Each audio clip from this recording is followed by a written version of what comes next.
ఇవన్నీ ఎక్కడికి రాజుల కాలంలో తినేటప్పుడు కల్టివేషన్ చేస్తున్నారు. విత్తనాలు కోసం పెట్టుకుంటారు. రైస్ మిల్ చేసి ఇస్తున్నారా? అంటే కొన్ని ఇది అరకు, మన అరకు ఉంటుంది. ఇది అరకు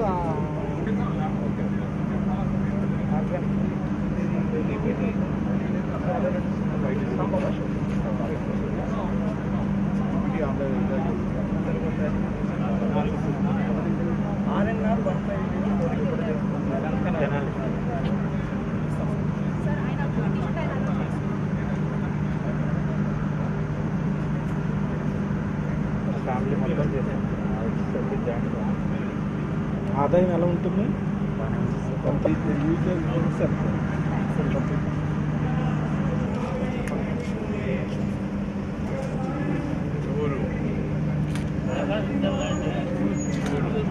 కొంచెం ముందుకు వెళ్ళండి సార్, కొంచెం ముందుకు వెళ్ళండి సార్ ప్లీజ్ సార్.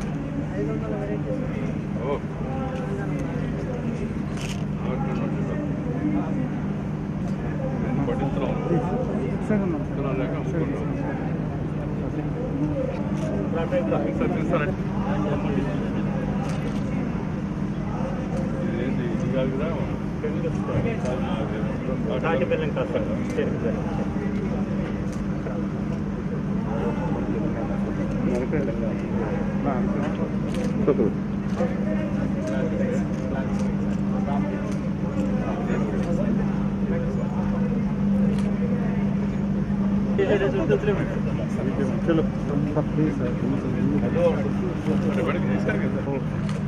साहब का निकल से चलो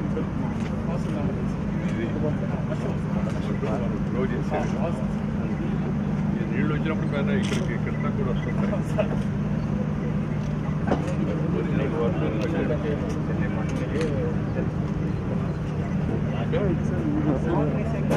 దగ్గరికి వెళ్దాం.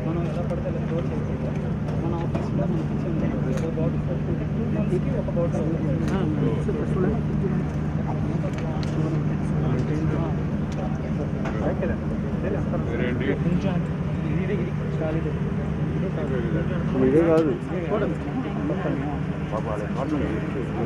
డిస్టర్బ్ చేయండి ఇంత గ్యాప్ ఓకేనా?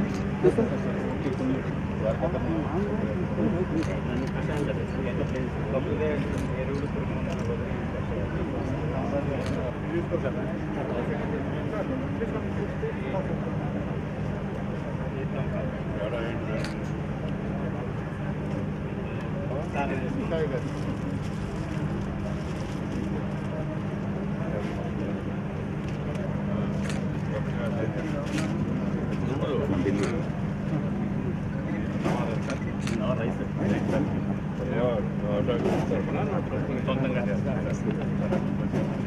పేరు నా పేరు తిన్నారు sir.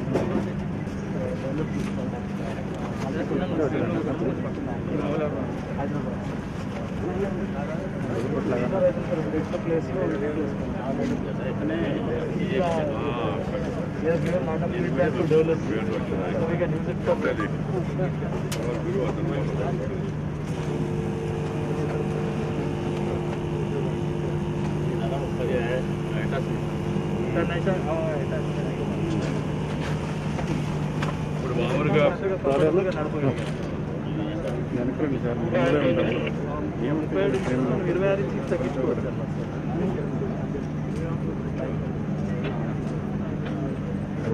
Very easy to జిబో number 1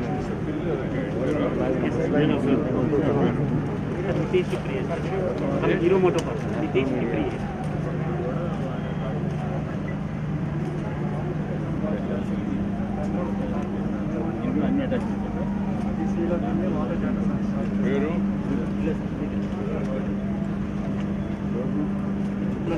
ఉద్యోగాలు చేసుకోకుండా కొనుక్కొని మిగతా రైతులకు కూడా రెంటల్గా సర్వీస్ ఇస్తారు. రైతు నేస్తం ఎడిటర్ పద్మశ్రీ గ్రహీత వారందరినీ ఆహ్వానిస్తున్నాం వేదిక మీదకి. అలాగే శ్రీ కామినేని శ్రీనివాస్ గారు, చైర్మన్ సన్నల్, అలాగే chief general manager NABARD. Sudheer Kumar Jannavar NABARD వారు కూడా వేదిక మీదకి ఆహ్వానిస్తున్నాం. 1971లో వీరు ఉషమ్మ గారు जय हे भारत भाग्य विधाता विंध्य हिमाचल यमुना गंगा उच्चल जलधि तरंगा तव शुभ नामे जागे तव शुभ आशीष मांगे गाहे तव जय गाथा जन गण मंगलदायक जय हे भारत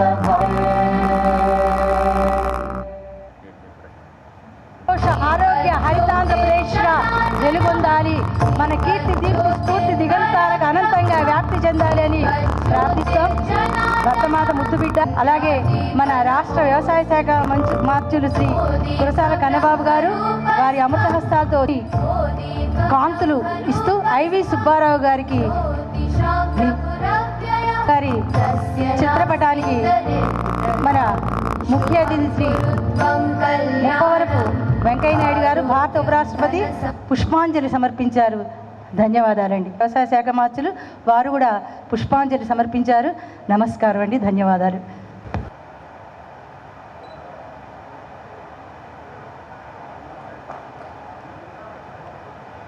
మీరందరూ చక్కని చప్పట్లతోటి ఒకసారి అభినందన తెలియజేయచ్చు.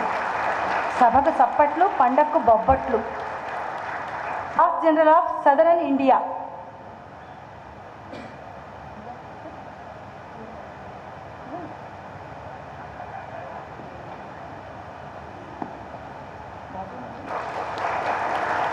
ప్రాజ్ఞులు, విజ్ఞులు, మనోజ్ఞులు, దైవజ్ఞులు, సర్వజ్ఞులైన అతిథుల యొక్క అమృత హస్తాలతోటి పుస్తకావిష్కరణ ముప్పవరపు వెంకయ్య నాయుడు గారు, భారత ఉపరాష్ట్రపతి, రాష్ట్ర వ్యవసాయ శాఖ మార్చులు కురసాల కన్నబాబు గారు, అతిరథ మహారథ కాడి మేడి పాడి పంట పశువు శిశువు తల్లి చెల్లి పిల్ల అందరూ మిద్దె తోట ఆరోగ్య ప్రదాత. ఇది కూడా రైతునే సౌభ్రాతృత్వంతో దేశానికి భాగ్యం సౌభాగ్యం.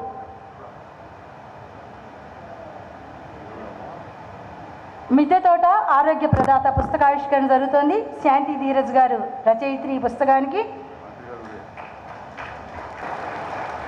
పెరటి పంట మన ఇంటి వంట గుమగుమలాడే రుసులతోటి ఉండాలి. ఇప్పుడు మన రైతన్యులందరికీ కూడా ఇవడి వారి జీవితంలో రైతాంగ పక్షపాతిగా, రైతు ఉద్యమ నేతగా, నిస్వార్థంగా, నిష్కపటత్వంగా, నిర్మలంగా సేవలు అందిస్తున్నారు. జాతీయ స్థాయికి ఎదిగినటువంటి రైతు వీరి జీవితాన్ని పరిశీలిస్తే రైతుకు ఎక్కడ అన్యాయం జరిగితే అక్కడ ప్రత్యక్షం అవుతారండి. ఒక ఉద్యమ నేత చొరవ చొచ్చుకొని పోవడం సాఫల్య పురస్కారాన్ని మన భారత ఉపరాష్ట్రపతి శ్రీ ముప్పవరపు వెంకయ్య నాయుడు గారు అమృతహస్తాలు. అలాగే డైరెక్టర్గా మరో 9 ఏళ్ల కాలం పనిచేశారు.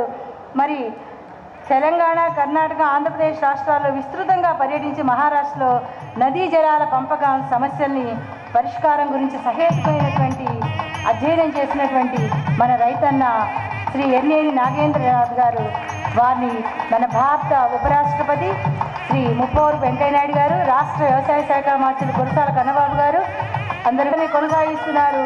తోటి రైతులందరినీ అవహేళన చేసినా కూడా భరించి ఆమె కూరగాయలు, చిరుధాన్యాలు, వేరుశనగ, మామిడి పంటల్ని మనకు అందిస్తున్నారు. వారికి సన్మానం. తదుపరి శ్రీ పనిపల్లి శ్రీనివాసరెడ్డి గారు బీడు భూమి ఇవి పరిష్కరిస్తూ ముందుకు సాగుతున్నారు. తర్వాత శ్రీ మీసాల రామకృష్ణ గారు సిద్ధంగా ఉండాలి. వీరు గుంటూరు జిల్లా తెనాలికి చెందినవారు. శ్రీ మీసాల రామకృష్ణ గారు తర్వాత సిద్ధంగా ఉండాలి. నందివేలులో పండిస్తున్నారండి. ఆరోగ్య కండిస్తూ వెజిటబుల్ కింగ్గా రాణిస్తున్నారు. వారికి మన భారత ఉపరాష్ట్రపతి శ్రీ ముప్పవరపు వెంకయ్య నాయుడు గారు, అలాగే శ్రీ రాష్ట్ర వ్యవసాయ శాఖ మంత్రి సత్కరిస్తున్నారు. తదుపరి శ్రీ పుట్ట జనార్దన్ రెడ్డి గారు నానో ట్రాక్టర్తో సాగులో వీరికి బ్రెజిల్ రకం బత్తాయి పండించడంలో బత్తాయి కింగ్ అండిన కాబట్టి మనందరికి కూడా బత్తాయిలు ఇస్తారు. తర్వాత శ్రీ పల్లెపోతుల శబరినాథ్ గారు రెడీగా ఉండాలి. తరువాత రైతు పచ్చగా మినుము కంది అరటి సాగు చేస్తూ పొలంలో తేనె పెట్టలను కూడా పెడుతున్నారు ఆయన. అంతేకాకుండా తేనె పట్టుతోటి వీరు మనకి మంచి తేనెను అందిస్తున్నారు. కృషి వనరుగా ఈ చిరు సత్కారం స్వీకరించవలసిందిగా కోరుకున్నాం. రకాలను మొక్కలు పెంచడంతో 20 ఎకరాల్లో సేంద్రీయ సాగు చేస్తున్నారు. వీరికి మార్కెటింగ్ చౌరకి ఈ గౌరవ పురస్కారాన్ని అందిస్తున్నాం. తదుపరి మంచిపల్లి శ్రీరాములు గారు సిద్ధంగా ఉండాలండి. హైదరాబాద్కు చెందిన మహిళా రైతు. చప్పట్లు కొట్టండి మహిళలకి ప్లీజ్. అంటే మహిళా పక్షపాతులుగా ఉన్నత చదువు చదివి అగ్రదేశంలో కొంతకాలం ఉండి డాలర్ల వేట కన్నా కూడా స్వదేశంలో పంటలు పండించుకు శిశువు తల్లి పిల్ల చెల్లి చల్లగా ఉండాలి. తదుపరి దీపారెడ్డి సంకల్ప బలానికి ఆత్మస్థైర్యానికి అందిస్తున్న పురస్కారంగా ఇది భావించండి. తదుపరి శ్రీ వదిలిశెట్టి గోపాలకృష్ణమూర్తి గారు, పశ్చిమ గోదావరి జిల్లా ద్వారకా తిరుమల మండలం గుండుగుంట చెందిన గోపాలకృష్ణమూర్తి గారిని సాదరంగా ఆహ్వానిస్తున్న వేదిక మీదకి.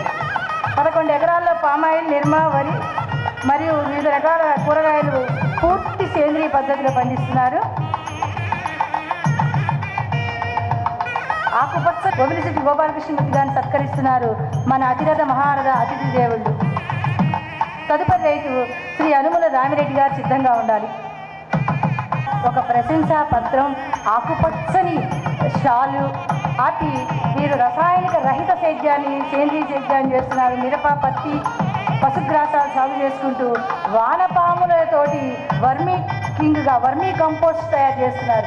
వర్మీ కింగ్ తోటి ఆ వెల్తిని తీర్చుకున్నారు. వారిని ఆహ్వానిస్తున్నాం. లక్షలు చేసే జీవితాన్ని తృణప్రాయంగా వదిలిపెట్టి సేద్యానికి పట్టం కట్టారు శ్రీ అప్పాజీ గారు. వారిని సాదరంగా ఆహ్వానిస్తున్నాం. తదుపరి శ్రీ కె మల్రెడ్డి గారు సిద్ధంగా ఉండాలండి. మల్రెడ్డి గారు వికారాబాద్ జిల్లా కొత్తగడికి చెందినటువంటి రైతు. వీరు కూరగాయలు, ఆకుకూరలు ఆరోగ్యానికి చాలా మంచిగా చూడండి. మల్రెడ్డి గారి ఆధునిక ఆలోచనలకు పట్టం కడుతూ ఈ పురస్కారాన్ని అందిస్తున్నాము. శ్రీ ముప్పవరపు ఫౌండేషన్, రైతు నేస్తం వారి సంయుక్త ఆధ్వర్యంలో. తదుపరి శ్రీ డ్రాగన్ ఫ్రూట్స్ పండిస్తున్నారు వీరు. తదుపరి శ్రీ బైరపాగ రాజు గారు, నాగర్ కర్నూలు జిల్లా గుమ్మకొండకు చెందిన బైరపాగ నాగరాజు గారు. వీరిని సాదరంగా ఆహ్వానిస్తున్నాము. నాణ్యమైన విత్తనాలు అవి చాలా ముఖ్యం. ఆ విత్తనాలు సరఫరా చేయడంలో మెళుకువలు తెలియజేస్తారు. కరీంనగర్ జిల్లా చొప్పదండి మండలం కుర్మపల్లికి చెందిన మల్లికార్జున రెడ్డి గారు రసాయన రహిత వ్యవసాయాన్ని ప్రోత్సహిస్తున్న యువ రైతు. వీరి అర్ధాంగి సంజయగూడ ఆవాల అశోక్ రాజు గారు. వీరు కడప జిల్లా నాగరాజుపల్లికి చెందిన అశోక్ రాజు గారు ఉద్యోగాన్ని వదులుకొని సొంత గ్రామంలో డ్రాగన్ ఫ్రూట్స్ పండిస్తున్నారు. వీరికి ఈ పురస్కారాన్ని అగ్రానవి వర్షాభావ వ్యవసాయం లాభసాటి కోసం డాక్టర్ ఏవి రామాంజనేయులు గత 15 ఏళ్లుగా కృషి చేస్తున్నారు. వారికి ఈ పురస్కారాన్ని అందిస్తున్నాం. వీరు scientist, senior scientist Shri Ramanjaneyulu గారిని సాధారణంగా సప్రశయంగా ఆహ్వానిస్తున్నాం. వారి గురించి పరిశోధిస్తూ వాటి ఆధారంగా ఫలితాలను అందిస్తున్నారు. వారిని విజయ్ కుమార్ గారు, సర్వేపల్లి విజయ్ కుమార్ గారిని ఆహ్వానిస్తున్నాం. తదుపరి ఎన్బివి చలపతిరావు గారు, ప్రిన్సిపల్ సైంటిస్ట్ ఎంటమాలజీ, అంబాజీపేట. కొబ్బరి సాగు, మీ పేరు ఎందుకు చెప్తున్నా అంటే సంసిద్ధులు అవుతారని. శ్రీ ఆకుల వెంకట ఉమాకాంత్ గారు. Indian cultural is nothing but agriculture. అన్ని కల్చర్స్కి కేంద్ర బిందువు అగ్రికల్చర్. తదుపరి సాగులో చాలా ప్రాచుర్యం సంపాదించారు. సిహెచ్ఎస్ 2344, సిఎస్వి 39, 36, 20, 27 రమణ గారు శాస్త్రవేత్తగా గుర్తింపు పొందారు. వారిని ఆహ్వానిస్తున్నాం. గొర్రెలు, మేకలు, పశు సంపద మనకి మంచి సంపద అని చెప్పి వాటిని పెంపొందిస్తున్నారు. తదుపరి శంకరయ్య గారు సిద్ధంగా ఉండాలి. వీరు ప్రోగ్రామ్స్ అధ్యయనం చేసినటువంటి శాస్త్రవేత్త డాక్టర్ శంకరయ్య గారిని సిద్ధంగా ఉండవలసిందిగా కోరుతున్నాం. మీ తదుపరి నిరంతరం కృషి చేస్తున్న వారు సిద్ధంగా ఉండాలి. కృషి విజ్ఞాన కేంద్రం ఆమ్దాల వలస ద్వారా రైతుల యొక్క సాధక బాధకాలు తెలుసుకుంటున్నారు వీరు. జి చిట్టుబాబు గారు తదుపరి సిద్ధంగా ఉంటారు. కె మధుబాబు గారు, professor and H agricultural extension, వ్యవసాయ కళాశాల, రాజేంద్ర నగర్ వ్యవసాయ విద్యాలయం, పీజేటీఎస్ వ్యవసాయ విశ్వవిద్యాలయం. మధుబాబు గారు అంటేనే విస్తరణ ప్రపంచం. వారిని సాధారణంగా సప్రశయంగా ఆహ్వానిస్తున్నాం. ఏదో విస్తరణ శాస్త్రవేత్తగా అద్భుతమైన సేవలు అందించిన వారికి ఈ పురస్కారం అందిస్తున్నాం మీ సేవకు ప్రతిఫలంగా. తదుపరి డాక్టర్ ఎస్ మల్లికార్జునరావు గారు, ప్రిన్సిపల్ సైంటిస్ట్ గారు. వీరు పురస్కారం అందుకుంటున్నారు. తదుపరి doctor you Raj Kumar garu, principal scientist, ICAR DPR Hyderabad. వారిని సాదరంగా సప్రశయంగా ఆహ్వానిస్తూ సిద్ధంగా ఉండమంటున్నాం. విభాజ, గ్రామసీమ, శ్రీనిధి, జనప్రియ, కృషి ప్రో జాతులను అభివృద్ధి చేశారు. వీరి కృషికి ఈ పురస్కారం. తదుపరి శ్రీ డాక్టర్ వైవి మల్లారెడ్డి గారు కృషి చేస్తున్నారు మెట్ట ప్రాంతం కోసం. వారి కృషికి ఈ సత్కారం. తదుపరి డాక్టర్ సిహెచ్ శ్రీనివాసరావు గారు, assistant director, veterinary polyclinic, Guntur. వారిని సాదరంగా ఆహ్వానిస్తున్నాము. పశువర్ధక శాఖలో సహాయ సంచాలకులుగా బాధ్యత నిర్వహిస్తున్నారు. వీరి వ్యవసాయ శాఖలో సేవలు అందిస్తూ తెలంగాణ రాష్ట్ర వ్యవసాయ కమిషనర్గా సంచాలకులుగా పనిచేస్తూ విత్తన నాణ్యత పంపిణీలో కూడా పర్యవేక్షిస్తున్నారు. విత్తే ముఖ్యమండి రైతుకి, అది బాగా ఫలవంతం కావాలి. శ్రీ కె ప్రసాద్ గారు, వీడియో వ్యవసాయ. కొండ మాధవి గారు, వీరు టెర్రస్ గార్డెన్ అనే దాంట్లో మాధవి గారు తన ఇంటి మేడ మీద, అంటే ఎక్కడా చోట లేకపోతే మేడ మీద కూడా చక్కగా పంటలు పండిస్తారు. పండ్లు, ఆకుకూరలు పూర్తి సేంద్రీయ పద్ధతిలో ఆరోగ్య కోట్ల మంది వీక్షకులతోటి మిద్దె తోటకు సంబంధించినటువంటి పంటలు పండిస్తున్నారు. మాధవి గారికి సత్కారం. శ్రీ వన్నోజ్ సుధాకర్ గారు, PRO PJTS వ్యవసాయ విద్యాలయం హైదరాబాద్ గారు సిద్ధంగా ఉన్నారు. తదుపరి సుధాకర్ గారు రాష్ట్ర వ్యవసాయ విద్యాలయంలో PROగా బాధ్యత నిర్వహిస్తున్నారు. ప్రొఫెసర్ జై అంటారు. వీరు సంవర్ధక సేవలు, తిక్కిరెడ్డిపాలెం, గుంటూరు జిల్లా. సో తిక్కిరెడ్డిపాలెం నుంచి ఇచ్చేశారు. వీరికి 1983లో ఏ శాంతి ధీరజ్ గారు, వారు సిద్ధంగా ఉన్నారు. తిక్కిరెడ్డిపాలెం రైతు శ్రీ వారి యొక్క సేవకు ప్రతిఫలంగా అందిస్తున్నాం. సంఘ సేవకులుగా పశు సేవలను పెంచుతున్నారు. వీరు అంటే మీ ఇంటిపైనే మీరు మిద్దెతో రైల్వే శాఖలో ఉద్యోగం పొందారు. మరి పరుగు ఆపి మిద్దె తోట పరుగు అందుకున్నారు. శ్రీ అన్న మణిరత్నం CA, కృష్ణా జిల్లా మచిలీపట్నం చెందిన అన్న మణిరత్నం గారు స్వతహాగా చార్టెడ్ అకౌంట్. తదుపరి శ్రీ కొప్పుల అశోక్ గారు, గుంటూరు జిల్లా నాదెళ్ల మండలం ఇర్లపాడు చెందిన అశోక్ గారిని ఆహ్వానిస్తున్నాం. వీరు all in one power weeder రైతులు. వీరు ఒక వరం అని చెప్పొచ్చు. గోపీచంద్ గారు, ఆకాశవాణి, మనకు తెలుసు ఆకాశవాణి ఎన్నో అద్భుతమైనటువంటి వ్యవసాయ కార్యక్రమాలు ఇచ్చారు గోపీచంద్ గారు. వారు ఫ్రీలాన్స్ ఎడిటర్గా కూడా, రచయితగా కూడా. శ్రీనివాస మోహన్ వెలమూరి, ETV అండి. వీరు కృష్ణా జిల్లా పెనమలూరు మండలం తాడిగడపకు చెందిన శ్రీనివాస మోహన్కు జర్నలిస్ట్ రంగంలో మనం సుదీర్ఘ అనుభవం ఉన్న వ్యక్తిగత పరిజ్ఞానాన్ని అందిస్తున్నారు. తదుపరి శ్రీ ములుగూరి గోపయ్య గారు, సాక్షి దినపత్రికలో విలేకరుగా సేవలు అందిస్తారు. వారిని సాధారణంగా సప్రశయంగా ఆహ్వానిస్తున్నాము. వ్యవసాయ జర్నలిస్టుగా సేవలు అందిస్తున్నారు. వ్యవసాయానికి సంబంధించిన అంటే విత్తనాలు, ఎరువులు, పురుగు మందులు, పంట దిగుబడి, పంటల ధరలు, డ్రిప్ ఇరిగేషన్, ఇవన్నీ కూడా వీరు చూస్తారు. డ్రిప్ ఇరిగేషను ఇవన్నీ వీరికి ఈ ఆంధ్రజ్యోతికి సంబంధించిన శ్రీ సూర్యదేవర నవీన్ బాబు గారిని ఆహ్వానిస్తాం. ఈనాడు అర్సపల్లికి చెందినటువంటి సారంగాపూర్ అర్సపల్లికి చెందిన రిపోర్టర్గా వీరు ఉన్నారు. ఈనాడు అన్నదాతలు రైతుల గురించి, వ్యవసాయం గురించి వార్తలు అందిస్తూ రైతుకు చేదోడు వాదోడుగా ఉన్నందుకు మీకు ఈ పురస్కారం అండి. బురద నుంచి బువ్వ తీసే బుద్ధిశాలి మీరు, మన్నును అన్నంగా మార్చే మహర్షి, మహామనిషి, ఋషి రైతన్న.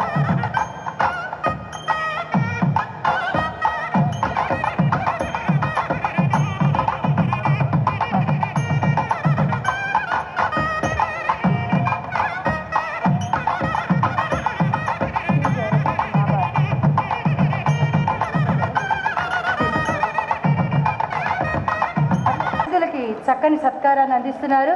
ఆనెస్టీ, మోడెస్టీ, సిన్సియారిటీ, పంక్చువాలిటీ తోటి పనిచేసినటువంటి మన రాష్ట్ర వ్యవసాయ శాఖ మంత్రులు శ్రీ కురసాల కన్నబాబు గారు.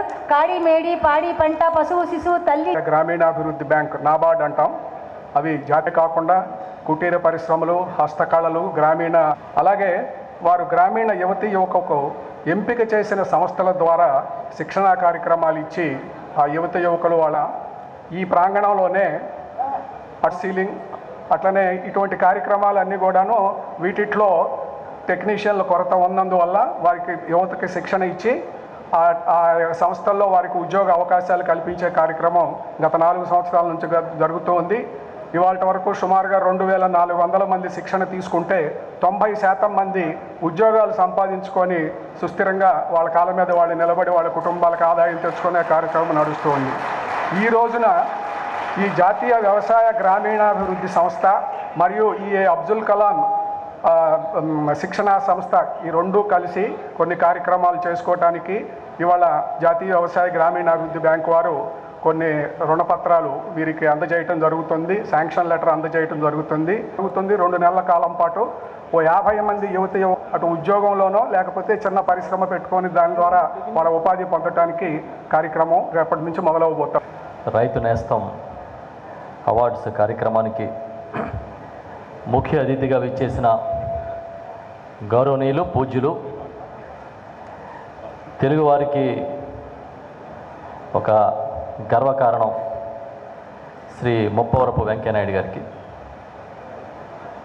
ఈ కార్యక్రమానికి విచ్చేసిన మాజీ మంత్రివర్యులు గౌరవనీయులు పెద్దలు డాక్టర్ శ్రీ కామినేని శ్రీనివాస్ గారికి, ఈ కార్యక్రమాన్ని ఏర్పాటు చేసిన పద్మశ్రీ గ్రహీత రైతు నేస్తం ఎడిటర్ శ్రీ వెంకటేశ్వరరావు గారికి, నబార్డు సీజీఎం శ్రీ సుధీర్ కుమార్ జన్నావర్ గారికి, జిల్లా కలెక్టర్ శ్రీ గౌరవనీయులు నివాస్ గారికి, జాయింట్ కలెక్టర్ శివశంకర్ గారికి, గౌరవనీయులు ఈ స్వర్ణ భారత్ ట్రస్ట్ సెక్రటరీ చుక్కపల్లి రామకృష్ణ ప్రసాద్ గారికి, వేదికపై ఉన్న పెద్దలు కోనేరు సత్యనారాయణ గారికి, ఇతర పెద్దలు, ప్రతినిధులు, అవార్డు గ్రహీతలు, రైతు నాయకులు, జర్నలిస్ట్ సోదరులందరికీ నా హృదయపూర్వక నమస్కారం. ఇలాంటి ఒక కార్యక్రమానికి భారత ఉపరాష్ట్రపతి శ్రీ వెంకయ్యనాయుడు గారు ఇక్కడ హాజరయ్యారంటేనే రైతుల పట్ల ఆయనకున్న మమకారం, ఈ కార్యక్రమాన్ని ఎంత స్ఫూర్తివంతంగా తీసుకోవాలనే భావన మనం అర్థం చేసుకోవాలి. సాధారణంగా రైతులన్నా వ్యవసాయ రంగం అన్నా భారతదేశం మూలాలన్నీ అక్కడే ఉన్నప్పటికీ గత కొంతకాలంగా నిర్లక్ష్యం చేయడం వల్ల వ్యవసాయం గిట్టుబాటు అనే పరిస్థితి నుంచి ఈరోజు ఇప్పుడే అవార్డు గ్రహీతల్ని కొంతమందిని చూసినప్పుడు చాలా ఇన్స్పైరింగ్గా అనిపించింది. ఒకరు ఎంటెక్ చదివి వ్యవసాయ రంగంలోకి వస్తే, ఒకరు బీటెక్ గ్రాడ్యుయేటు, మరొకరు ఒక 500 పాడి పశువులు పోషణ చేస్తున్న మహిళ, ఈ విధంగా ఎన్నో స్ఫూర్తివంతమైన కథనాలు ఇక్కడ మనకు వినిపించాయి. అలాంటి వ్యక్తులు ఈ వ్యవసాయ రంగం వైపు వచ్చే కొద్దీ మళ్ళీ వ్యవసాయానికి భవిష్యత్తు ఉజ్వలంగా ఉండగలదని భావిస్తున్నాం. వ్యవసాయం మన గతం, వ్యవసాయం మన వర్తమానం, వ్యవసాయం మన భవిష్యత్తు. మన భవిష్యత్తుని కాపాడుకోవాలంటే ఈ రంగాన్ని కాపాడుకోవాల్సిందే అని ఈరోజు భారతదేశ ప్రధాని గారి దగ్గర నుంచి మన రాష్ట్ర ముఖ్యమంత్రి గారు, ఇతర పెద్దలందరూ భావించి ఏ విధంగా భవిష్యత్ తరాల్ని తీర్చిదిద్దాలనే ఒక గొప్ప సంకల్పంతో ముందుకెళ్తూ ఉన్నారు. ఈ రాష్ట్రంలో వ్యవసాయ రంగానికి గౌరవ ముఖ్యమంత్రి జగన్మోహన్ రెడ్డి గారి నాయకత్వంలో ఏ విధంగా పెద్ద ఎత్తున సంస్కరణల్ని, మార్పుల్ని తీసుకొస్తా ఉన్నామనేది ఒక్క నిమిషం గౌరవ పెద్దలు ఉపరాష్ట్రపతి గారికి తెలియజేస్తూ ఉన్నా. ఈ రాష్ట్రంలో వ్యవసాయ రంగ అభివృద్ధికి ముఖ్యమంత్రి గారు ద్విముఖ వ్యూహాలతో ముందుకెళ్లాలని ఆదేశించారు. ఒకటి, తాత్కాలికంగా సాయం అందించి ఉపశమనం కలిగించే కార్యక్రమాలైతే, రెండోది దీర్ఘకాలిక ప్రయోజనాలు కలిగించే బహుళార్థక వసతుల్ని కల్పించడం, మౌలిక వసతుల్ని కల్పించడం రెండోది. అన్నిటికీ మించి పండించిన పంటకి గిట్టుబాటు లేదనే దుస్థితి రాకుండా ప్రతి ఒక్క పంటకి ఇక్కడ మార్కెటింగ్ సౌకర్యం కల్పించి ప్రభుత్వమే చేయబట్టి నడిపించాలనే కార్యక్రమాన్ని చేస్తూ ఉన్నాం. రైతు భాగస్వామ్యాన్ని పెంచాం.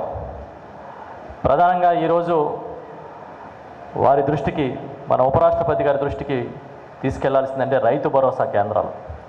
ప్రతి గ్రామంలోని రైతు భరోసా కేంద్రాన్ని ఏర్పాటు చేసి ఒక ప్రభుత్వ ఉద్యోగిని వ్యవసాయ సహాయకుడిగా, అదేవిధంగా ఉద్యాన సహాయకులు, ఫిషరీస్లోనే, యానిమల్ హస్బెండరీలో కానీ శాశ్వత ఉద్యోగులు నియమించడం జరిగింది. ఒక కియోస్క్ని ఏర్పాటు చేసి ఎక్కడైనా సరే ఒక రైతుకి ఆ గ్రామంలో విత్తనాలు కానీ, ఎరువులు కానీ, పురుగు మందులు కానీ కావాలంటే నాణ్యమైన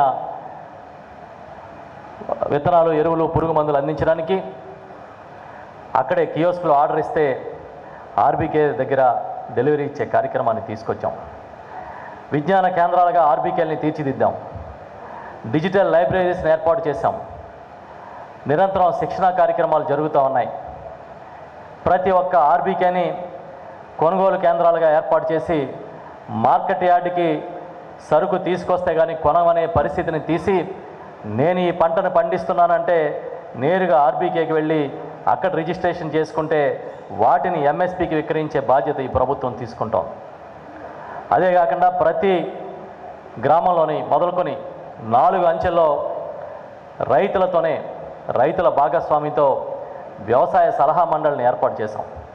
రైతు భరోసా కేంద్రంలో అంటే గ్రామ స్థాయిలోనూ, అదేవిధంగా మండల, జిల్లా స్థాయిలోనూ, రాష్ట్ర స్థాయిలోనూ కూడా వ్యవసాయ సలహా మండలిని ఏర్పాటు చేసి ప్రతి నెల క్రమం తప్పకుండా సమావేశాలు ఏర్పాటు చేసి వారి ఫీడ్బ్యాక్ తీసుకుని విధాన రూపకల్పనలో దాన్నే ప్రధాన ఎజెండాగా తీసుకుంటున్న విషయాన్ని కూడా ఈ సందర్భంగా చెప్తూ ఉన్నా. ఈ విధంగా రైతు భాగస్వామ్యంతో వారికి ఏం కావాలి, ఏది అత్యవసరం అనే దాన్ని గుర్తించే కార్యక్రమాన్ని చేస్తూ ఉన్నాం. అభ్యుదయ రైతుల్ని, సీనియర్ రైతుల్ని వాటికి చైర్మన్లుగా నియమించడం జరిగింది. వ్యవసాయ కమిషన్ని రాష్ట్రంలో ఏర్పాటు చేసి ముఖ్యమంత్రి గారు చైర్మన్గాను, మరొక సీనియర్ వ్యవసాయ ఉద్యమకారుడిగా ఉన్న నాగిరెడ్డి గారిని వైస్ చైర్మన్గాను నియమించడం జరిగింది. ఈ విధంగా రైతు భాగస్వామ్యాన్ని పెద్ద ఎత్తున పెంచాం. అదేవిధంగా ఈరోజు రైతు నేస్తం ఫౌండేషన్ చేస్తున్న సేవలు అంటే ప్రధానంగా ప్రకృతి వ్యవసాయానికి సంబంధించి ఆర్గానిక్ వ్యవసాయాన్ని ప్రోత్సహించాలని వీరు చేస్తున్న సేవల్ని తప్పకుండా ఈ సందర్భంగా అభినందిస్తూ, ఈ రాష్ట్రంలో ఒక అత్యుత్తమ ఆర్గానిక్ పాలసీ తీసుకురావాలని గౌరవ ముఖ్యమంత్రి జగన్మోహన్ రెడ్డి గారు ఆదేశించారు. దీనికోసం ఇప్పటికే వివిధ వర్గాలతోనూ, శాస్త్రజ్ఞులతోనూ, నిపుణులతోనూ, రైతులతోనూ మాట్లాడి దాన్ని సిద్ధం చేస్తూ ఉన్నాం. కేవలం ప్రకృతి వ్యవసాయం అంటే ఎరువులు, ఈ పురుగు మందులు లేని సాగు చేయడమే కాకుండా ఇవాళ గుంటూరు లాంటి జిల్లాల్లో దేశంలోనే అత్యధికంగా పురుగు మందులు వినియోగిస్తున్న పరిస్థితి ఉంది.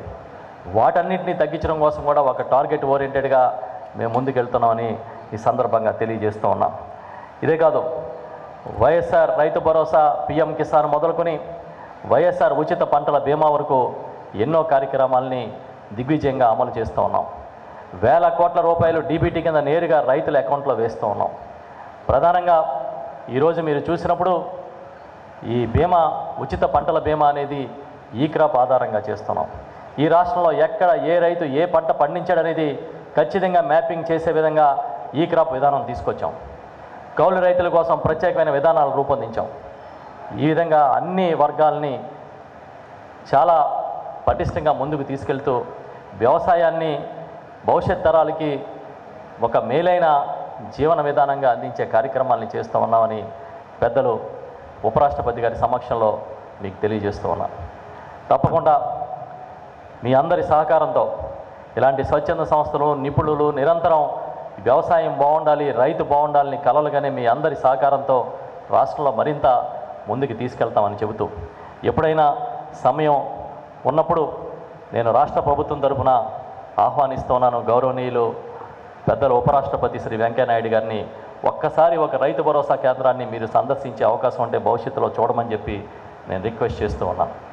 మీ అందరి సహకారంతో పెద్దలు వెంకయ్యనాయుడు గారు లాంటి మహోన్నత వ్యక్తుల ఆశీస్సులతో ఇంకా ముందుకు వెళ్తాము, రైతు సంక్షేమం కోసం పనిచేస్తామని తెలియజేస్తూ, ఇవాళ ఒక వ్యవసాయ మంత్రిగా నాకు ఈ అవకాశం దక్కిందంటే అది ఒక అదృష్టంగా, రైతాంగానికి సేవ చేసే ఒక గొప్ప భాగ్యంగా భావిస్తూ నిరంతరం మీతో కలిసి పనిచేస్తానని తెలియజేస్తూ సెలవు తీసుకున్నాను. రాష్ట్ర వ్యవసాయ శాఖ మంత్రులు శ్రీ కురసాల కన్నబాబు గారు, Swarnabharathi trust chairman doctor Kamineni Srinivas గారు, శ్రీ ఎడ్డపల్లి వెంకటేశ్వరరావు గారు, స్వర్ణభారతి ట్రస్టీలు, జిల్లా అధికారులు, అలాగే భారతీయ కిసాన్ సంఘ్, అలాగే ఇతర రైతు ప్రతినిధులు, మాజీ వ్యవసాయ శాఖ మంత్రులు పెద్దలు శ్రీ వడ్డే శోభనాథేశ్వర గారు, ఇంకా అనేక మంది ప్రముఖులు, రైతు వ్యవసాయ రంగంలో పనిచేస్తున్న వారు అందరూ ఈ కార్యక్రమంలో పాల్గొంటున్నారు. మిమ్మల్ని అందరూ చూసి నాకు మనసులో ఎంతో సంతోషంగా ఉందని చెప్పి మనవి చేస్తున్నాను. అందరికీ నా నమస్కారాలు. రైతు నేస్తం పురస్కార ప్రధానోత్సవ కార్యక్రమం ద్వారా ఈరోజు ఎంతోమంది రైతులను, వ్యవసాయ రంగ ప్రముఖులను కలుసుకోవడం చాలా సంతోషం. ముఖ్యంగా కరోనా మహమ్మారి ముప్పిరి కొన్న నేపథ్యంలో ముందు వరుస పోరాట యోధులతో సమానంగా ఆహార ధాన్యాల ఉత్పత్తిలో రైతులు చేసిన కృషి మర్చిపోలేనిది. ఈ సంక్షోభం సందర్భంగా అన్ని రంగాలు కొంత అతలాకుతలమని, వ్యవసాయ రంగం కూడా చాలా ఆటుపోట్లకు గురైంది. అయినప్పటికీ మొక్కవోని దీక్షతో వ్యవసాయ ఉత్పత్తిని గతంలో కన్నా పెంచిన వాళ్ళు రైతులు. అందుకే వాళ్ళందరికీ నేను దేశం తరఫున జయజేలు పలుకుతూ ఉన్నాను.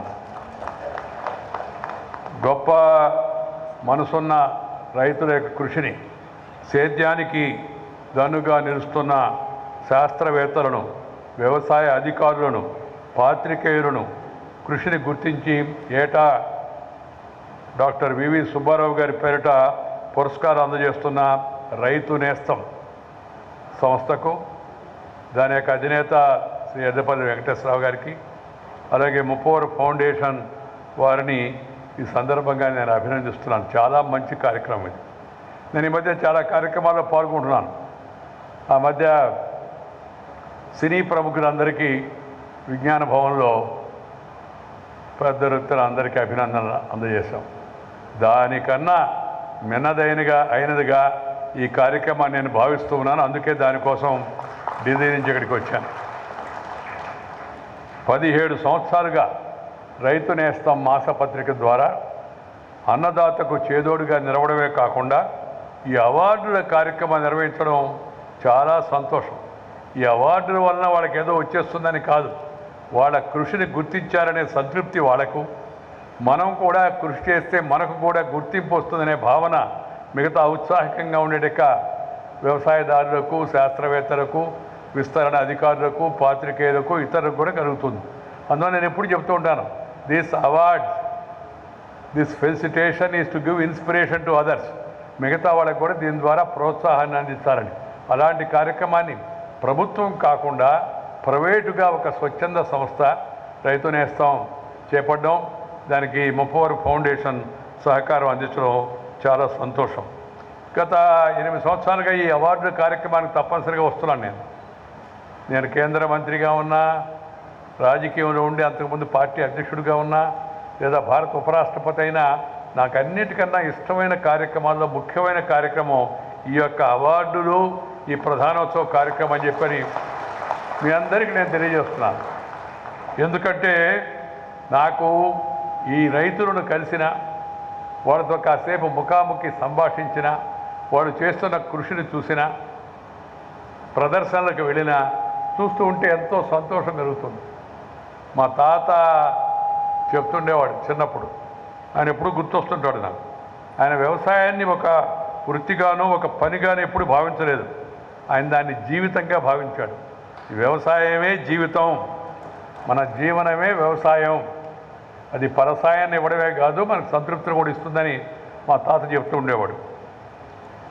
వచ్చినా పంట పరసాయం రాకున్నా, గిట్టుబాటు ఉన్నా లేకపోయినా, వానలు పడినా పడకున్నా, వరదలు ముంచెత్తున్నా రైతు వ్యవసాయం చేయడం మాత్రం మానుకోలేడు. ఎందుకంటే రైతుల దృష్టిలో వ్యవసాయం వృత్తి కాదు, వాళ్ళ జీవితం అంతా. మిగతా వాళ్ళంతా వాళ్ళ వృత్తులతో పిలిపించుకొని ఆనందపడితే, రైతు మాత్రం నలుగురు కడుపులు నింపి ఆనందపడతాడు, సంతోషపడతాడు. నాకు తెలిసి బహుశా అలాంటి ఆనందాన్ని మరెవరూ పొందరేమో. కష్టాలు ఉన్నప్పటికీ, నష్టాలు ఉన్నప్పటికీ, బాధలు ఉన్నప్పటికీ వ్యవసాయం చేయడం ద్వారా, పంటలు పండించడం ద్వారా రైతు పొందేట ఆనందం అని చెప్పనవి కాదు. అలాంటి రైతులకు అండగా నిలిచేవారు ఎవరైనా, వారికి మార్గదర్శకం చేసేవాళ్ళు ఎవరైనా, వాళ్ళందరూ కూడా అభినందనీయులని భావిస్తున్నాను. మంచిని ప్రోత్సహించడం మన భారతీయ సంస్కృతిలో ప్రాచీన కాలం నుంచి మనందరికీ ఒక పెద్దలు చూపించినట్టు మార్గం. ఆ స్ఫూర్తితో ఎన్నో సంస్థలు పనిచేస్తూ ఉన్నాయి. ఈరోజు భారతదేశానికి వెన్నెముకైన వ్యవసాయ రంగంలోని అన్ని దేశాల కంటే ఎంతో ముందు వ్యవసాయ శాస్త్రీయ విధానాలను ప్రవేశపెట్టిన ఘనత భారతీయులకు దక్కుతుంది. వేదాల్లో కూడా అనేక చోట్ల వ్యవసాయ విజ్ఞానానికి, వృక్ష సంపదకు సంబంధించిన ఎన్నో ప్రస్తావనలు మనకు కనిపిస్తాయి. ముఖ్యంగా ఋగ్వేదంలో అక్షసూత్రం పూర్తిగా కృషి విజ్ఞానాన్నే వివరిస్తుంది. అథర్వవేదంలో చెప్పినట్టుగా యునక్త శీర వ్యూగ తనోత కృతే అవునో పహతేయ బీజం విరాజ సృష్టి సఫర అసన్నో నేదియ ఇతస్మృణ్యం పక్వమాయవన్. నాగళ్ళు కట్టండి, విత్తనాలు వెదజల్లండి, కంకులు బరువెక్కుగాక, పంటలు కొడవళ్ళు కోసి మా సమీపానికి తీసుకొచ్చుగాక అని నాగలు కట్టే సమయం మంచి పంటలు తీసుకొచ్చే వరకు జరిగే ప్రక్రియను ఆ వేద మంత్రం వివరిస్తుంది. నా దృష్టిలో మట్టిలోని సారాన్ని మనుగడగా, మన యొక్క మనుగడకు ఉపయోగపడే ఆహారంగా మార్చే పవిత్ర యజ్ఞమే వ్యవసాయం. అది ఒక రకంగా యజ్ఞం లాంటిది. ఒకప్పుడు వ్యవసాయం పర్యావరణ హితంగా సాగేది, పర్యావరణంలో భాగంగా ఉండేది. క్రమంగా రసాయనాల రాక పూర్తిగా పరిస్థితిని మార్చేసింది. భూమిని, మనిషి ఆరోగ్యాన్ని రెండింటినీ దెబ్బతీసింది. ఇప్పుడిప్పుడే ఆ పరిస్థితుల్లో మార్పు వస్తుంది. క్రమేపీ రైతులు దీన్ని గ్రహిస్తున్నారు. ప్రకృతి వ్యవసాయం మీద దృష్టి కేంద్రీకరిస్తున్నారు. సహజ సిద్ధమైన వ్యవసాయంపై దృష్టి పెడుతున్నారు. కొంతమంది మహానుభావులు, పర్యాకర్ లాంటి వాళ్ళు, ఇంకా అనేక మంది పెద్దలు ఆ విషయంలో మార్గదర్శనం చేస్తున్నారు. ఆ మార్గదర్శనాన్ని అందుకొని రైతులు ఆ దిశగా మళ్ళడం చాలా సంతోషం. కొంత ప్రకృతి వ్యవసాయం అంతా లాభసాటిగా ముందు ఉండకపోవచ్చు, కానీ క్రమేపీ అది కూడా లాభసాటిగా తయారవుతుందనే విశ్వాసం నాకుంది. ఈ వ్యవసాయానికి, ఈ తరహా వ్యవసాయానికి డిమాండ్ బాగా పెరుగుతుంది. రసాయనాలు వాడకుండా పండించిన ఉత్పత్తులకు మంచి ధర కూడా లభిస్తుంది. జనంలో ఇప్పుడిప్పుడే ఆ స్పృహ, ఆ చైతన్యం వచ్చి మనకి రసాయనాలతో నిమిత్తం లేకుండా పండించిన పంటలు, కూరగాయలు తినాలా అనే ఆలోచన ఇవాళ కలుగుతూ ఉంది. పట్టణాల్లో ఆర్గానిక్ స్టోర్స్ అని వస్తున్నాయి. ఇది బాగా విస్తరించాల్సిన అవసరం ఉంది. ప్రతి ఒక్కటి ఆర్గానిక్గా తయారు కావాల్సి ఉంది. నా నేపథ్యంలో రసాయన రహిత వ్యవసాయం ద్వారా ఎంతోమంది మంచి లాభాలను ఆర్జిస్తున్న వారిని కూడా నేను చూశాను. ఇక్కడ కూడా కొందరు ఉన్నారు. వాళ్ళు భూసారాన్ని పెంచుకోగలుగుతున్నారు. వ్యవసాయం అంటే పంటలు పండించడమే కాదు, పర్యావరణాన్ని కూడా కాపాడుకోవడం. పర్యావరణం సరిగా ఉంటేనే సమయానికి వర్షాలు పడతాయి, ఋతువులు గతి తప్పకుండా ఉంటాయి.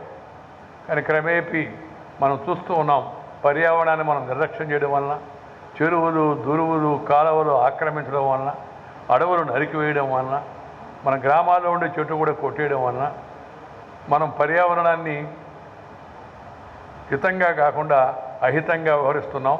దానివలన మరి ప్రకృతి కూడా మనపై కన్యర చేస్తుంది. అకాల వర్షాలు, వరదలు, అలాగే మనం చూస్తున్నాం వడగళ్ళు, లేకపోతే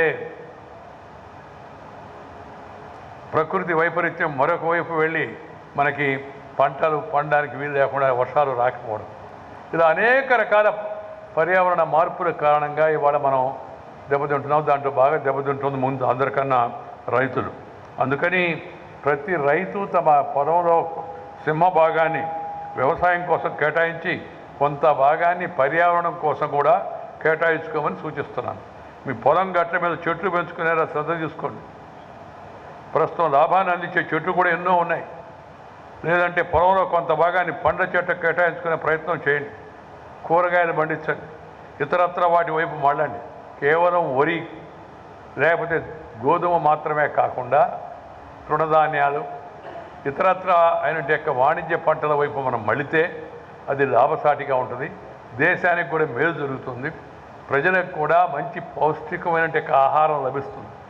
మనం ఈ ఎక్కువ వరి మీద ఆధారపడి మరీ దాన్ని బాగా పాలిష్ చేసి ఉన్న సారాన్ని అంతా తీసివేసి నిస్సారంగా ఉన్న ఆ పదార్థాన్ని మనం తింటున్నాం. అందుకే మనం కూడా చాలామంది నిస్సారంగా తయారవుతున్నాం. ఈ సత్తువ మళ్ళా రావాలంటే ఇంగ్లీష్లో ఎనర్జీ అని ఉంటారు దాన్ని. ప్రోటీనస్ ఫుడ్ మనం తినాలి. అంటే అలాంటి పంటలను ప్రోత్సహించడం మన అందరి యొక్క కర్తవ్యం. చిన్నప్పుడు సజ్జలు, రాగులు, జొన్నలు, కొర్రలు, ఆరికలు అవన్నీ తినేవాళ్ళం మేము అందరం కూడా. అందుకని ఇప్పటికన్నా అప్పుడే గట్టిగా ఉంటాం. దాంతోపాటు కొంత శారీరక వ్యాయామం కూడా ఉండేది. ఇప్పుడు యాంత్రీకరణ ఎక్కువైపోయి శారీరక వ్యాయామం తగ్గుతుంది. దానివల్ల జరుగుతున్న అనర్థాలు కూడా మనం చూస్తూ ఉన్నాం. అయితే ఈ కోవిడ్ సందర్భంగా మనం చూస్తే కోవిడ్ ఎక్కువగా పట్టణాల వాళ్ళకి ఎక్కువగా వాళ్ళ ప్రభావం చూపించింది, గ్రామాల మీద ప్రభావం తక్కువ చూపించింది. ఎందుకంటే గ్రామాల్లో పర్యావరణంతో కలిసి ఇప్పటికి కూడా ఎక్కువ మంది జీవిస్తున్నారు. సూర్యుడితో, చంద్రుడితో, అలాగే ప్రకృతితో కలిసి జీవిస్తున్నాం మనం. సూర్య రశ్మి శరీరంలో శక్తిని పెంచుతుంది. ఆ విషయాన్ని మనం గమనించుకుంటే అన్ని పట్టణాల్లో క్లోజ్ చేసి, తలుపులు క్లోజ్, ఆఫీసులు క్లోజ్, డోర్స్ అంతా ఏసీ, మైండ్ కూడా క్లోజ్. అలాంటి పరిస్థితి వాళ్ళు మనం గమనిస్తున్నాం. అందుకని మళ్ళా తలుపులు తెరిచి ఈ పక్క నుంచి వచ్చే గాలి ఆ పక్కకు పోయే విధంగా మన గృహ నిర్మాణం కూడా సాగాలి. నేను అందరికీ చెప్తున్నాను, దేశవ్యాప్తంగా అనేక వేదికల మీద నుంచి మనం we must restructure, reorient our architecture. ప్రకృతిని ఆస్వాదించాలి. ఆ ప్రకృతిని ప్రోత్సహిస్తే అది మనల్ని ప్రోత్సహిస్తుంది. ఈ విషయాన్ని అందరూ గమనించాల్సిన అవసరం ఎంతో ఉంది. మనం ఎవరు చెప్పారు, సార్ పల్లెటూరులో కేసులు రిపోర్ట్ కాలేదని. కరెక్ట్ కాదని. పల్లెటూరు ఆ కేసులు కూడా ఎందుకు వచ్చాయంటే కొంతమంది ఆ మధ్య కరోనా కాలంలో పట్టణాల నుంచి గ్రామాలకు వెళ్ళారు. వాళ్ళ వలన వాళ్ళకు కూడా వ్యాపించింది. లేకపోతే గ్రామాల్లో మామూలుగా తక్కువగా ఉంది దాని ప్రభావం అంతా. జీవన విధానం, జీవన శైలి, తినే తిండి కూడా దానికి ప్రధాన కారణం. అందుకని ప్రజలందరూ కూడా ఒకసారి తిరిగి మళ్ళీ ఆలోచించుకొని తమ మూలాల్లోకి వెళ్ళి ఈ భారతదేశంలో అనాదిగా పరంపరగా వస్తున్న ఆహార ధాన్యాలు వాటి వైపు దృష్టి మళ్ళించి వాటిని మనం తినే విధంగా కానీ మన అలవాట్లు మార్చుకుంటే అప్పుడు పౌష్టికాహారం వస్తుంది, శక్తి కూడా వస్తుంది. అంతేగాని జంక్ ఫుడ్లు, పిజ్జాలు, బర్గర్లు కొత్త యువత కొంత పాశ్చాత్యీకరణ వలన వాటి వైపు మళ్ళిస్తున్నారు. వాటి వలన సారం ఏముండదు, నిస్సారంగా ఉంటుంది. ఎందుకంటే ఆ శక్తి లేదు వాటిలో. నేను వాటిని ఎగతాళి చేయడం లే, తక్కువ చేసి చూపించడం లే. ఆ దేశాల్లో ఉన్న వాతావరణం వల్ల అది ఉపయోగపడుతుందేమో నాకు తెలియదు. కానీ మన దేశంలో మనకున్న వాతావరణంలో మనకి పిజ్జాలు, ఈ బర్గర్లు, ఈ పాశ్చాత్య ఆహారపు అలవాట్లు మన దేశానికి, మన ఒంటికి ఏమాత్రం కూడా మంచిది కాదు. కంటికి కూడా మంచిది కాదు, పంటికి కూడా మంచిది కాదు. మన వాళ్ళు అనేక వేల సంవత్సరాలు పెద్దలు జీవించి, పరిశోధించి, అనుభవించి వాళ్ళ జీవన సారాన్ని ద్వారా మనకి వేలాది వంటకాలు మనకు అలవాటు చేసిపోయారు. ఇంత రుచికరమైన భోజనం ప్రపంచంలో మనకి ఎక్కడ దొరకదు. ఇప్పుడు అంతా ప్రపంచం అంతా గుర్తించి పాశ్చాత్యులు కూడా మన వైపు మళ్ళుతూ ఉన్నారు. మన భోజనాలు చూస్తున్నారు. మన ఇడ్లీ, మన దోశ, మన సాంబార్, మన పొంగల్, మన కిచిడి ప్రపంచవ్యాప్తంగా ఇప్పుడు అంతా పాపులర్ అయిపోతున్నాయి హెల్తీ ఫుడ్స్ కింద. అటువంటిప్పుడు మనం ఎందుకు వాళ్ళ వైపు చూసి మన అలవాట్లను మనం మానుకొని మన ఆరోగ్యాన్ని మనం చెడగొట్టాలో ఆలోచించుకోవాల్సిందిగానే ప్రజలందరికీ సందర్భంగా మనం చేస్తున్నాం. ఈ పంటల మార్పిడి, దాంతోపాటు వీటిని పండించిన వాటిని ప్రాసెసింగ్ చేయడం ద్వారా మరింత ఆదాయాన్ని పొందేంటే అదనపు లాభాన్ని మనం పొందాలి. నేను ఎప్పుడు చెప్తుంటాను, మనం ఇంత పెద్ద దేశంలో ఇంతమంది ముందుకు పోతున్నప్పుడు మనం టమాటా చిప్స్ మనం తయారు చేసుకోలేము. పొటాటో చిప్స్, టమాటా సాస్ మనం చేసుకోలేమా? అది కూడా విదేశాలు దిగుమతి చేసుకోవాలా? ఎందుకంటే ఆ బలహీనత వాళ్ళు పరిపాలించి పోతా మనకి మన విద్యా విధానంలో, మన జీవన విధానంలో కొద్దిగా మైండ్ అటు చేసి పాయిల్ చేసిపోయారు. దాంట్లో నుంచి ఇంకా మనం బయటకు రాలేకున్నాం. దాంట్లో నుంచి బయటపడే అసలుకి అవసరం ఎంతో ఉంది. చాలా అద్భుతంగా ఉండేటి మన పంటలు, మన ఆహార పదార్థాలను మనం ఉపయోగించుకోవాల్సిన అవసరం ఎంతో ఉంది. అదేవిధంగా జల సంరక్షణ మీద కూడా దృష్టి పెట్టాలి. నీళ్ళు ఎక్కువగా కొట్టుబెడుతున్నాం మనం, అంత అవసరం లేదు కొన్ని పంటలకి. అయినప్పటికీ కూడా దాని మీద ప్రజల్లో చైతన్యం, వాన నీటిని సంరక్షించుకునేందుకు మనం అందరం కూడా అన్ని విధాల ప్రతి బొట్టు అది వృధా కాకుండా సముద్రంలో కలవకుండా ప్రయత్నాలు చేయాల్సిన అవసరం ఎంతో ఉంది. ఈ వ్యవసాయ పత్రికలు చేస్తున్న కృషిని ఈ సందర్భంగా నేను అభినందిస్తున్నాను. అన్ని పత్రికలు అన్నదాత దగ్గర నుంచి అలాగే అనేక దినపత్రికలు కూడా కొంత భాగాన్ని వ్యవసాయ రంగానికి కేటాయిస్తున్నాయి. ఇంకా ఎక్కువ భాగాన్ని కేటాయించాలని కోరుతున్నాను. ఎందుకంటే 160% మంది ఉన్న వ్యవసాయ రంగాన్ని మనం నిర్లక్ష్యం చేసి వాళ్ళకి న్యాయం చేయలేకపోతే కేవలం వాళ్ళు అసంఘటితంగా ఉన్నారని మన వృత్తికి మనం న్యాయం చేయగలుగుతున్నామా? పత్రికలు ప్రచార ప్రసార సాధనాలు మరింతగా వ్యవసాయం పైన దృష్టి పెట్టాలని చెప్పి నేను ఈ సందర్భంగా నేను సూచిస్తున్నాను. ఈ కోవిడ్ సవాళ్ళ సందర్భంగా కోవిడ్ అయిపోయింది అనుకుంటున్నారు కొంతమంది. వాస్తవం కాదు. అయిపోవాలని నేను కూడా కోరుకుంటున్నాను. కానీ ప్రమాదం ఇంకా పొంచి ఉంది. ఎప్పుడు ఏమి జరుగుతుందో మనకు తెలవదు. మన సైంటిస్టులు గొప్పగా అనేక పరిశోధనలు చేసి మన దేశంలోనే వ్యాక్సిన్ తయారు చేశారు. వాళ్ళందరికీ మనం జయజయలు పరకాల్సి ఉంది. మన డాక్టర్ కూడా సేవ చేశారు.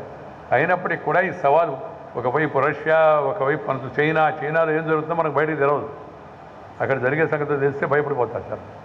అలాగే రష్యా, అలాగే ఫ్రాన్స్, అలాగే ఇంగ్లాండ్ రోజుకు కేసులు పెరుగుతున్నాయి. అధునూతన శాస్త్రీయ సాంకేతిక పరిజ్ఞానం ఉందని చెప్పబడే ఆ దేశాల్లో కూడా.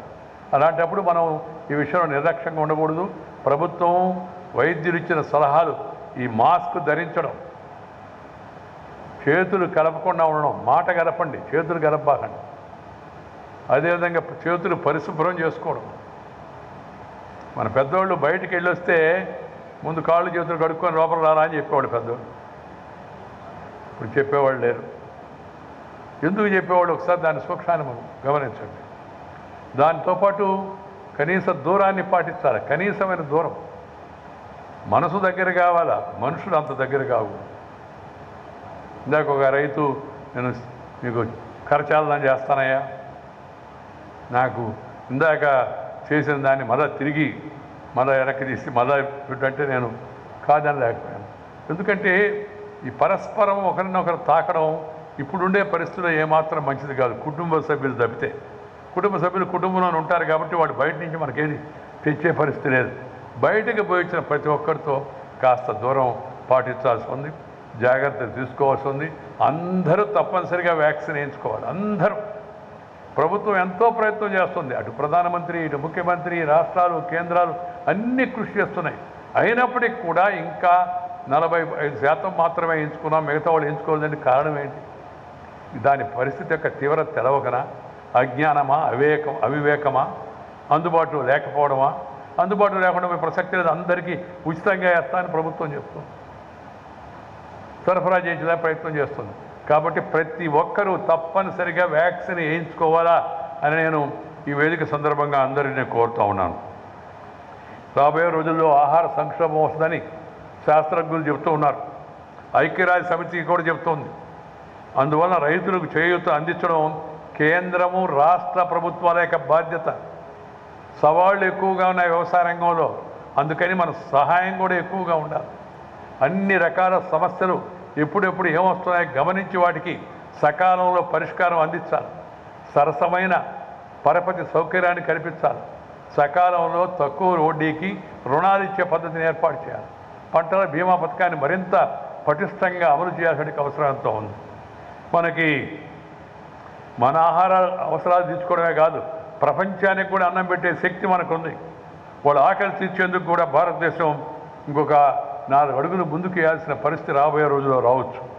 అందువలన ఈ సందర్భంగా ముఖ్యంగా పాడయ్యే స్వభావం ఉన్న పెరిషబుల్ ఐటమ్స్ రవాణా కోసం కోల్డ్ స్టోరేజ్ సౌకర్యం ఉన్న వాహనాలు పెంచుకోవాలి. అలాగే కోల్డ్ స్టోరేజ్ సామర్థ్యాన్ని ప్రతి తాలూకాకు విస్తరించాలి. అలాగే పంటను పెట్టుకొని రుణం ఇచ్చే విధంగా బ్యాంకులను మరింత ప్రోత్సహించాల్సి ఉంది. చాలా పెద్ద వేల లక్షల కోట్లు ఇస్తున్నారు. చాలదు. ఎందుకంటే ఇందాక చెప్పాను కదా, 60% పైగా వ్యవసాయదారులు ఉన్నారు. ఈ రైతు ఆదాయాన్ని రెట్టింపు చేయాలని ప్రధానమంత్రి గారు పిలుపుచ్చారు. అది కేవలం ప్రభుత్వం ద్వారా మాత్రమే సాధ్యమయ్యే పని కాదు. అందరూ కూడా ఆ దిశలో కృషి చేయాల్సిన అవసరం ఎంతో ఉంది. రైతులు కూడా అనవసరమైన ఖర్చులు తగ్గించుకునే ప్రయత్నాలు, అలాంటి పద్ధతులు అవలంబించాలి. దానికి కావాల్సిన పద్ధతులు ఏందనేది శాస్త్రవేత్తలు, విస్తరణ అధికారులు చెప్పాలి. కృషి విజ్ఞాన కేంద్రము రైతులతో నిరంతరం సంపర్కం ఉండాలి. రైతు విజ్ఞాన కేంద్రానికి పోవడం కాదు, విజ్ఞానం ఇంటి ముందుకు రావాలి. అది కృషి విజ్ఞాన కేంద్రం పని, అది వ్యవసాయ విశ్వవిద్యాలయాల పని, అది రీసెర్చ్ వాళ్ళ యొక్క పని. ఈ రీసెర్చ్ అనేది జీవితాన్ని మరింత సుఖవంతము, ఆరోగ్యవంతము, ఆహ్లాదభరితం చేయాలి. అప్పుడే రీసెర్చ్కి, శాస్త్రీయ సాంకేతిక పరిజ్ఞానానికి అర్థం ఉంటుందని సందర్భంగా నేను మనం చేస్తున్నాం. ఈ పామాయిల్ పంట చూస్తున్నాము, పండుతుంది. ఇప్పుడు బాగా రేటు ఉందని అందరూ ఎక్కువ వేస్తే పామాయిల్ పంట పెడతాం. మిర్చి రేటు బాగుంది, అందరు మిర్చి వేస్తే మిర్చి రేటు పడుతుంది. అందుకని పంటల దిగుబడి దేశవ్యాప్తంగా ఉన్నట్టు యొక్క పరిస్థితులు, మార్కెట్లో ఎక్కడ ఏం దొరుకుతుందనే విషయాన్ని రైతులకు ఎప్పటికప్పుడు అందించే ప్రయత్నం చేయాలి. ఇప్పుడు అందరి దగ్గర సెల్ ఫోన్, ఇది ఒక డ్యూటీ. లేటెస్ట్ ప్రైస్ కలకటాలో ఏంది, మన ఊర్లో ఏంది, ఇది తెలియజేసి చైతన్య అన్ని భాషల్లో కూడా రావాలి. అది కేవలం ఇంగ్లీషు హిందీలో వస్తే మాత్రం రాబోలేదు. ఈ దీర్ఘకాలిక ప్రయోజనాలను అందించే విధంగా ఉండాలి. జనాకర్షణ పథకాలపై ఎక్కువ దృష్టి పెట్టి, ఉన్న డబ్బులు ఎక్కువ వాటికి ఖర్చు పెట్టి వాటి వల్ల సమస్య పరిష్కారం కాదు. రైతుకు కావాల్సిన నా లెక్కలో ఉచిత కరెంటు కాదు. నేను పదే చెప్తున్నా. కొందరు చెప్తున్నారు సార్ బాధపడతారు, వాళ్ళు బాధపడినా నేను బాధపడను. ఎందుకంటే రైతుకి, నాకు తెలిసి నేను కూడా రైతు బిడ్డనే, రైతుకు కావాల్సింది 12 గంటలు నిరాటంకమైన కరెంటు, 10 గంటల కరెంటు రైతుకు కావాల్సింది. ఉచిత కరెంటు కాదు. ఫ్రీ కరెంట్ అంటే ముందు low current. Free power means low power, then no power. No power is free power only. కరెంటే రాకపోతే ఇంక బిల్ ఏముంది, రేటు పెరిగేది ఏముంది. అందువల్ల మంచి నాణ్యమైన క్వాలిటీ పవర్ సప్లై చేయాలా. అది 10 నుంచి 12 గంటల పాటు నిరాటంకంగా ఇవ్వాలా. నీటిపారుదల సౌకర్యాన్ని పెంచాలా. గ్రామీణ ప్రాంతాలకు రహదారులు మరింత పటిష్టం చేయాలా. ఈ గ్రామీణ ప్రాంతాలకు రహదారులు ఎంత ముఖ్యమో నేను గ్రామీణ అభివృద్ధి మంత్రిగా ఉన్నప్పుడు గమనించాను. ప్రధానమంత్రి గ్రామీణ సడక్ యోజన, అది ఒకటే కాదు, అనేక కార్యక్రమాలు చేపట్టారు, ఇంకా చేపట్టారు. ప్రతి రైతు, ప్రతి వ్యవసాయదారుడు తమ వ్యవసాయ ఉత్పత్తులను పట్టణాలకు తీసుకెళ్ళి అమ్ముకునేందుకు, లేదా పట్టణ వాసులు వచ్చి పల్లెకి వచ్చి కొనుక్కునేందుకు కావలసిన రవాణా సౌకర్యాన్ని అందించాల్సిన కర్తవ్యం ప్రభుత్వాలపై ఉంది. అది నిజమైన రైతు అనుకూలమైనటువంటి చర్య. గ్రామీణ గోదాముల నిర్మాణం, అది నిజమైన రైతు యొక్క అనుకూలమైన చర్య. కోల్డ్ స్టోరేజ్, రెఫ్రిజిరేటరీ వ్యాన్స్, వాటిని ఏర్పాటు చేయడం, అది రైతుకు నిజంగా. అలాగే వడ్డీ రేట్లు తగ్గాయి, ఇంకా పరపతి రేట్లు బాగా తగ్గించే ప్రయత్నం చేయాలి. వీటిపైన ఎక్కువ దృష్టి పెట్టి ప్రభుత్వాలు తమ బడ్జెట్ని ఎక్కువగా వాటిపైన కేటాయించాలనేది నా నిశ్చితమైన అభిప్రాయం. నా 50 సంవత్సరాల ప్రజా జీవితంలో నేను గమనించింది, ఈ ఉచితాల వలన, తాత్కాలిక జనాకర్షణ పథకాల వలన ప్రజలకు పెద్దగా మేలు జరగదు. ఇబ్బందిగా ఉన్నవాడికి ఆహారం పెట్టాలా, ఉచితంగా బియ్యం ఇవ్వాలా, ఉచితంగా మిగతా కూడా కనిపించాలి, దాంట్లో అనుమానం లేదు. కానీ ఈ దేశంలో అందరూ పేదవాళ్ళేనా? రేషన్ కార్డులు ఉన్నవాళ్ళందరూ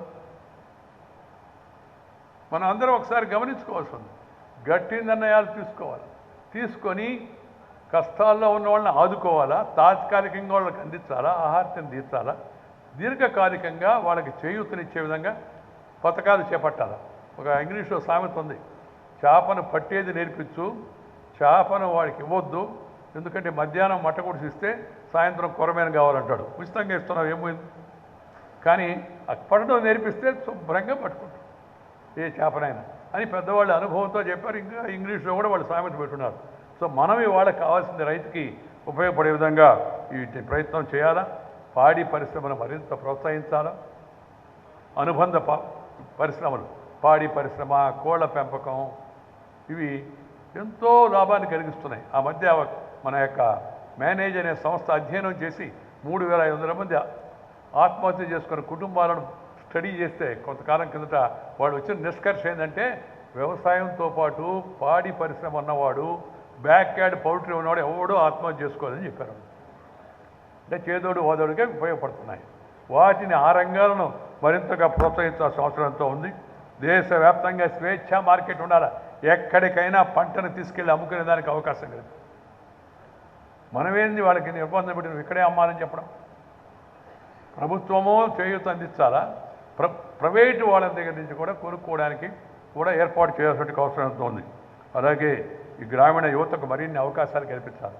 ఇందాక మంత్రి కన్నబాబు చెప్పినట్టుగా నేను కూడా గమనిస్తున్నాను దేశవ్యాప్తంగా చాలామంది అగ్రికల్చర్ ఎంఎస్ చదివిన వాళ్ళు, బీటెక్ చదివిన వాళ్ళు, ఎంటెక్ చదివిన వాళ్ళు చాలామంది వ్యవసాయం వైపు దారి పడుతున్నారు. చాలా శుభ పరిణామం. మరింతగా పైన దృష్టి పెట్టుకోవాలి. అలాంటి యువకులను మనం ప్రోత్సహించాలి. వాళ్ళందరినీ అభినందిస్తున్నాను నేను ఇవాళ ఈ రంగంలో సాధించిన కృషికి. అందువల్ల మన యొక్క ఆలోచన ధోరణిలో కూడా మార్పు రావాలి. నా బిడ్డ మాత్రం ఏమైనా సరే రైతు కాకూడదు అట్లా అనుకోకూడదు. చదువుకున్న వాళ్ళందరికీ ఉద్యోగాలు వస్తాయి. ఏ ప్రభుత్వం ఇస్తుందా? ఇస్తానని చెప్పిన అది సాధ్యం అవుతుందా? మనకు తెలుసు. తర్వాత ఉద్యోగం చేసి ఉండేది సేవ కోసం కదా. ఆ సేవా కార్యక్రమాలు పరిమితమైనప్పుడు నువ్వు అందరూ ఉద్యోగాలు ఇస్తే ఇక మిగతా చేయించుకునేది ఎవరు? సాధ్యం కూడా కాదు, జరిగే పని కూడా కాదు. కానీ మామూలుగా మనం అందుకని ఆలోచనలో కూడా మనం మార్పు తీసుకురావాల్సిన అవసరం ఎంతో ఉంది. ఈ వ్యవసాయం కూడా సాంకేతిక బాట పట్టాలి. కొంత ఈ సాంకేతిక అందిపుచ్చుకోవాలంటే ముఖ్యంగా చదువుకున్న యువత వ్యవసాయం వైపు మళ్ళాలి. గ్రామాలకు మరలండి, బ్యాక్ టు విలేజెస్ అని గాంధీ గారు అప్పుడే పిలిపించాడు. ఇప్పుడు మళ్ళీ అది ఇంకా మోర్ రెలవెంట్గా తయారైపోయింది. నేను కూడా ఎక్కడికి పోయినా అదే చెప్తూ ఉంటాను. ఈ మొబైల్ యాప్స్ అనువర్తనాల రూపంలో వ్యవసాయానికి సంబంధించిన సమాచారం మనకు అందుబాటులో ఉంది. దాన్ని మరింత విస్తారంగా భారతీయ భాషలన్నింటిలో కూడా ఈ సమాచారాన్ని మన యువత ముఖ్యంగా చొరవ తీసుకొని దాన్ని అందించే ప్రయత్నం చేయాలి. ఈ వ్యవసాయ రంగంలో సాంకేతిక అభివృద్ధి కోసం, వాణిజ్య మౌలిక సౌకర్యాల కల్పన కోసం ఈ రంగాన్ని ఆధునీకరించే ప్రైవేటు రంగాల పెట్టుబడి కూడా మరింత ముందుకు రావాలి. ప్రైవేటు రంగం కూడా ప్రభుత్వం తన కర్తవ్యం తాను చేయాలి. ప్రధాన భూమిక ప్రభుత్వందే. కానీ ప్రభుత్వ రంగంతో పాటు ప్రైవేటు రంగం కూడా దానికి సిద్ధంగా కావాలి. ఈ పంటను ఎక్కడైనా అమ్ముకునే స్వేచ్ఛా వాణిజ్యానికి ఆస్కారం ఉన్న పరిస్థితుల్లో వ్యవసాయ రంగానికి మంచి భవిష్యత్తు ఉంది. పట్టభద్రులైన యువకులు రైతులుగా మారి ఎస్ నేను ఎంఏ, నేను బీటెక్, నేను ఎంటెక్, ఫార్మర్ అని రాసుకొని గౌరవంగా బయట బోర్డు తగిలించుకునే పరిస్థితి రావాల్సిన అవసరం ఎంతో ఉందని మీ అందరికీ కూడా మనం చేస్తున్నాం. దీనిపైన మరింత చర్చ జరగాల్సి ఉంది. దేశవ్యాప్తంగా శాస్త్రవేత్తలు, అధికారులు, మీడియా చొరవ తీసుకొని ముందుకు రావాలా. ఈ రైతుల కోసం చేసే మనం కార్యక్రమాలు కేవలం రైతుల కోసం కాదు, దేశం కోసం. ఈ విషయాన్ని అందరూ గుర్తుపెట్టుకోవాలి. భవిష్యత్తు వారికి మంచి ఆరోగ్యకరమైన ఆహారం అందించడం కోసం మనం చేపడుతున్న కార్యక్రమాలు. స్వర్ణ భారత్ ట్రస్ట్ కూడా గ్రామీణ ప్రాంతాల యొక్క ప్రజల సేవలో 20 ఏళ్ళు పూర్తి చేసుకుంటుంది. రేపు 14వ తారీఖు 20 ఏళ్ళు పూర్తవుతున్న సందర్భంగా భారత గృహ మంత్రి శ్రీ అమిత్ షా గారు స్వర్ణ భారత్ కేంద్రాన్ని సందర్శిస్తున్నాడు. దేశవ్యాప్తంగా దానికి ఒకవేళ వాళ్ళ ఒక గుర్తింపు వస్తుంది. ఆ సేవా కార్యక్రమానికి సహకారం అందించవలసిందిగా మిమ్మల్ని అందరినీ నేను మనవి చేస్తున్నా. ఈరోజు ఆవిష్కరించిన మిద్దె తోట ఆరోగ్యదాత పుస్తక రచయిత్రి శ్రీమతి శాంతి ధీరజ్ గారిని, gross general of southern India పుస్తక రచయిత doctor Nagaraj, doctor Prasad, doctor Prasanna గారులను, లాభదాయకంగా నాటుకోళ్ల పెంపక పుస్తక రచయిత డాక్టర్ రమేష్ గారిని ప్రత్యేకంగా అభినందిస్తున్నా. ఇప్పుడు మళ్ళా జనం కొద్దిగా నాటుకోళ్ల వైపు మరుతున్నారు. నాటుకోడి పులుసు, రాగి సంగటి, నాటుకోడి పులుసు తింటే దాని రుచి చెప్పనరివి కానీ చిన్నవాడికే తెలుస్తుంది. అది మీరు చాలామంది తింటున్నట్టు లేదు, అంత ఉత్సాహంగా లేరు. నాటుకోడి పులుసు దాన్ని ఆ రాగి సంగటితో కలిపి తింటే ఈ మిగతా ఏం 65లు 75లు అవి ఏం పనిచేయవు. మంచూరియాలు, బల్గేరియాలు, రుమేనియాలు అవి కూడా దాని ముందు, చికెన్ మంచూరియా ఏం దాని ముందుకు కూడా రావు. ఇది మనం బాగా మళ్ళీ తిరిగి జనంలోకి తీసుకెళ్ళాలి. తీసుకెళ్తే జనం దాన్ని తప్పనిసరిగా ఒకసారి ఆస్వాదిస్తే కొత్త తరం మన నాటుకోడలు వదిలిపెట్టరు. ఈ వ్యవసాయ రంగంలో నూతన మార్పుల కోసం, మరింత ప్రగతి కోసం కృషి చేసే వారందరినీ, ఇక్కడ ఉన్నవారిని, ఇక్కడ రాలేకపోయిన వాళ్ళందరినీ పేరు పడిన ఈ సందర్భంగా అభినందిస్తూ మరొకసారి ఇంతమంది రైతులతో నిండిన ఈ స్వర్ణ భారత ప్రాంగణాన్ని ఈ సాయంత్రం సంధ్యా సమయంలో చూడడం, మిమ్మల్ని అందరినీ కలవడం చాలా సంతోషంగా ఉందని చెప్పి మీ అందరికీ మనవి చేస్తూ మీ దగ్గర సెలవు తీసుకుని నమస్కారం చేయండి. Subscribe to our channel by clicking the subscribe button. Click the bell button and enjoy the latest uploads from our channel.